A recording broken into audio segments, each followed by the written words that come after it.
Good bad agri இந்த படம் director Adhik ரவிச்சந்திரனோட டைரக்ஷன்ல April 10 தியேட்டர்ஸ்ல ரிலீஸ் ஆயிருக்கு.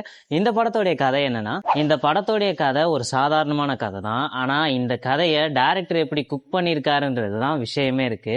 படத்துல ரெஃபரன்ஸ் தான் படமே இருக்கு. ரீசெண்டா ஏகேவுடைய படங்கள் தான் பாக்குறவங்களுக்கு தெரிஞ்சிருக்கும்.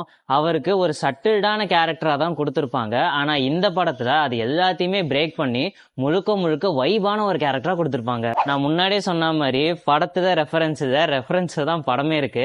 அதுலயும் முக்கியமா சைதாம் சாக்கோ ஒரு பிளாஷ்பேக் சொல்ற மாதிரி ஒரு சீன் ஒன்று வரும்.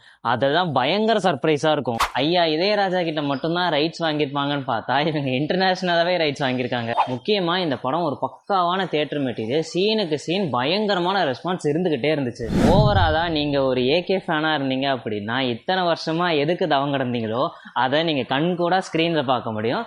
ஜென்ரல் ஆடியன்ஸுக்கு இந்த பேக் டு பேக் ரெஃபரன்ஸ் கொஞ்சம் சதிப்பு தட்ட வாய்ப்பு இருக்கு. பட் ஜென்ரல் ஆடியன்ஸுமே இந்த படத்தை பார்க்கலாம். டெக்னிக்கலி ஸ்ட்ராங், நிறைய ரீமிக்ஸ் சாங்ஸ், நோ லாஜிக், வெறும் மாஸ் மட்டுமே தான் வச்சு இந்த படத்தை எடுத்திருப்பாங்க. ஸோ நீங்க ஃப்ரீயா இருந்தீங்கன்னா இந்த படத்தை தியேட்டர்ஸ் போய் ட்ரை பண்ணி பாருங்க.